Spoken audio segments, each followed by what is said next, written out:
വയനാട് ദുരന്തത്തിലെ അതിജീവിതയുടെ പ്രതിശ്രുത വരൻ അന്തരിച്ചു.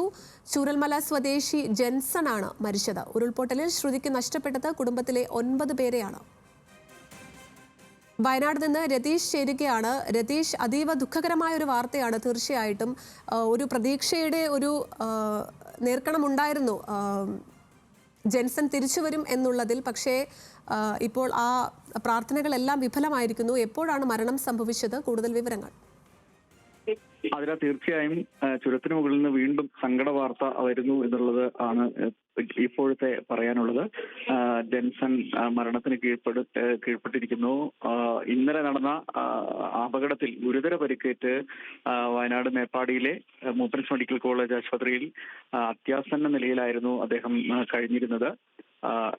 ഉച്ചയോടെ തന്നെ ഇദ്ദേഹത്തിന്റെ ആരോഗ്യനില വളരെ ഗുരുതരമാണെന്നും മറ്റും മെഡിക്കൽ ബുള്ളറ്റിൻ ഇറങ്ങിയിരുന്നു.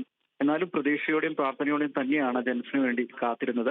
ചൂരൽമല മുണ്ടക്കൈ ദുരന്തത്തിൽ വളരെ അത്ഭുതകരമായി സ്ഥലത്തിലുണ്ടായിരുന്നുകൊണ്ട് മാത്രം രക്ഷപ്പെട്ട ശ്രുതിയുടെ ഏക ആശ്രയമായിരുന്നു, ഏക പ്രതീക്ഷയായിരുന്നു നമ്മളെല്ലാം കരുതിയ പോലെ തന്നെ ജെൻസൺ. എന്നാൽ ജെൻസണും ശ്രുതിക്ക് നഷ്ടപ്പെട്ടിരിക്കുന്നു എന്ന ദുഃഖകരമായ വാർത്ത യാഥാർത്ഥ്യമാണ് ഇപ്പോൾ നമ്മുടെ മുന്നിലുള്ളത്. 8:55 മൂപ്പൻസ് മെഡിക്കൽ കോളേജിൽ ജെൻസന്റെ മരണം സ്ഥിരീകരിച്ചത്. ഇനി മറ്റ് നടപടിക്രമങ്ങൾ പൂർത്തിയാക്കിയ ശേഷം അദ്ദേഹം മൂപ്പൻസ് മെഡിക്കൽ കോളേജിലെ മോർച്ചറിയിൽ സൂക്ഷിക്കും. തുടർന്നായിരിക്കും ബന്ധുക്കൾക്കും മറ്റ് അനന്തര നടപടികൾക്കും കൈമാറുക എന്നതാണ് നമുക്ക് ഇപ്പോൾ ലഭിക്കുന്ന വിവരം. മറ്റ് കാര്യങ്ങൾ, കൂടുതൽ വിവരങ്ങൾ അറിവായി വരുന്നേയുള്ളൂ. എന്തായാലും വലിയ മുറിവുണ്ടാക്കുന്ന, വലിയ വിഷമമുണ്ടാക്കുന്ന, അല്ലെങ്കിൽ ഈ തീരാ ദുരിതത്തിന്റെ അല്ലെങ്കിൽ ഈ വിഷമകാലത്തൊക്കെ അതിജീവിക്കുന്ന സമയത്ത് ജെൻസനും ശ്രുതിക്ക് നഷ്ടപ്പെട്ടിരുന്നു. ആ കരുതൽ, ശ്രുതിയുടെ കരുതൽ നഷ്ടപ്പെട്ടു എന്നത് എല്ലാവരുടെയും ഒരു നോവായി, ഒരു വിഷമമായി, സങ്കടമായി അവശേഷിക്കുകയാണ്.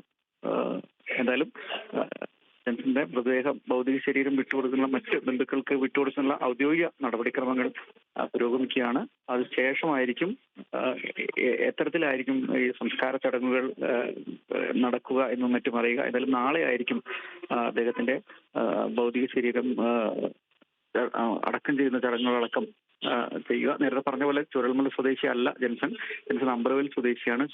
ശ്രുതിയാണ് ചുരൽമല സ്വദേശി.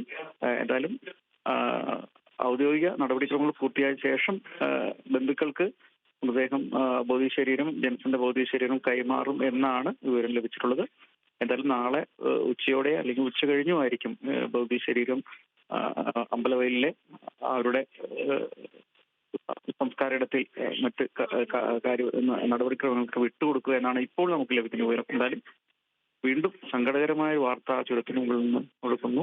ശ്രുതിക്ക് കരുത്തായി ഉണ്ടാകുമെന്ന് നമ്മൾ കരുതിയിരുന്ന, പ്രതീക്ഷിച്ചിരുന്ന ജെൻസൺ അപ്രതീക്ഷിതമായി ഇവിടുന്ന് വിടവാങ്ങിയിരിക്കുന്നു. അത്തരം സങ്കടകരമായ വാർത്തയാണ് ഇപ്പോൾ ഈ രാത്രിയിൽ നമുക്ക് പങ്കുവയ്ക്കാൻ കഴിയുന്നത്. ആദരം. തീർച്ചയായും രതീഷ്, ഏറെ ദുഃഖകരമായ വാർത്ത തന്നെയാണ്. പ്രാർത്ഥനകളെല്ലാം വിഫലമായിരിക്കുന്നു.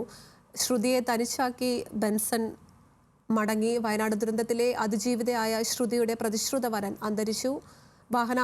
ഇന്നലെ നടന്ന വാഹനാപകടത്തിൽ ഗുരുതരമായി പരിക്കേറ്റ് ചികിത്സയിലായിരുന്നു ബെൻസൺ. ഇന്ന് രാത്രി 8:55 മരണം സംഭവിച്ചത്. വിശദാംശങ്ങൾ നൽകിയത് രതീഷ് ആയിരുന്നു.